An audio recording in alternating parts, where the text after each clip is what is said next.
So a lot of people have been asking us, how do I know which stocks will make me money? Alright, so I get the basics of stocks, but which companies do I invest in? So, how do I buy my first stock? But hold your horses. As we've always been saying, you have to learn the fundamentals of the stock market and the inner workings of the system in order to get rich and profit from. The basic idea of this channel is to share how investors like Warren Buffett, Charlie Munger, Peter Lynch, Peter Thiel, Ray Dalio have gotten rich. And that's not by analyzing just the stock itself. But what is a stock? What is a stock market? These are the questions that we're going to tackle today in our video.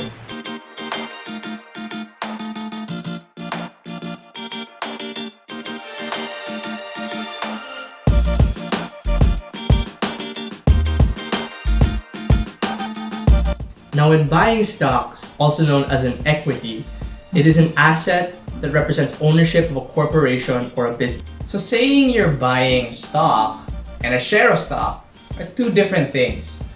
So when you actually go out to the stock market and start buying stocks or shares, the proper way to say it is that you're buying shares of company X stock. So although used interchangeably, stocks is a more generic term to express ownership of that company or corporation, where a share is more specific.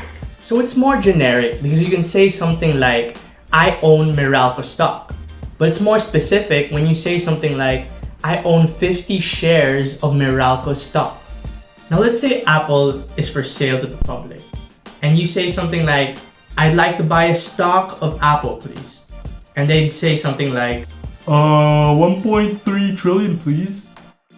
And that's because the current market valuation of Apple is 1.3 trillion. And that's the whole company. Whereas if you were to buy a share of stock of Apple, it would be $307. Now, obviously, 1.3 trillion is more than any single person could afford. Jeff Bezos.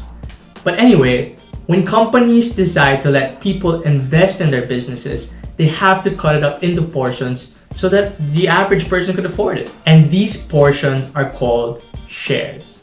Now you can purchase 100 shares of a single company. But if you were to say you're buying 100 different stocks, that means you're buying 100 different companies. Now, prices indicated in the stock market are the prices of an individual share of stock.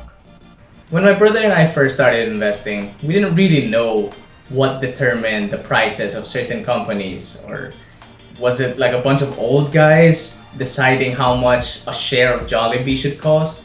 But then after doing a little bit of research, it's actually just a matter of supply and demand. So when a stock is sold, a buyer and a seller exchange money for said share. The latest price at which a stock is sold then becomes the market price. So the more demand there is for a stock, the higher the price goes. So companies release only a certain number of shares available to the public. And as a company's popularity increases, the number of shares available to the public does not usually increase, but the demand just keeps on going up.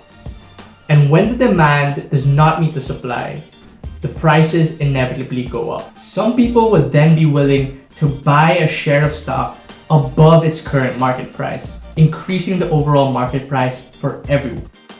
So take, for example, a whole street of vendors that sell water.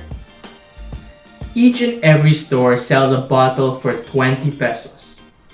And suddenly, there's a huge influx of customers wanting to buy water. And customers realize that there isn't enough for everyone. But a thirsty individual who really wants water buys a bottle from a vendor for 25 pesos instead, so that he doesn't have to wait in line. The other vendors see this and realize that people would still be willing to buy their water even if they increase their price to 25 pesos. So in this example, how it basically works is investors who wish to sell the stock that they own would try to match the current market price of said stock. Why sell something at a lower price when you can get higher for it? They basically just want to maximize their gains. Now, the shifting of demand happens for every single stock in the stock market. But remember, as we said in our Investing 101 video, the stock price alone should not be the deciding factor for your purchase. Value is the inherent worth of something, usually a monetary value placed on an object, whereas prices are how much people are willing to pay for something. In the 1630s, tulips became really popular in the Netherlands. In fact, so popular that prices for the tulips skyrocketed. Eventually, people started paying more and more for a single tulip. So much so that it caused more than a carpenter's wages during that time. When people started realizing that they shouldn't be paying that much for a single tulip, the bubble finally burst, and the prices of tulips came crashing down to an all-time low. Some people were even given for free. If you want to learn more about how economic bubbles work, we'll include a link in the description below. And this is what we mean by the price does not necessarily have to correlate with the value of a certain product. In this case, a single stock. So hopefully in today's video, you learned three main things: stocks, shares, and value of stocks. So essentially, a stock is an ownership of a company, a share is a piece of that stock, and lastly, price changes with regard to supply and demand. So in our next video, we'll be showing you how you can buy your very first stock. We'll be talking about technical terms like ticker symbols, board lots, bid prices, ask prices, bid-ask sprawls, and so much more. Okay guys, that's all for today. But remember, you may be a millennial today, but tomorrow you could be a millionaire.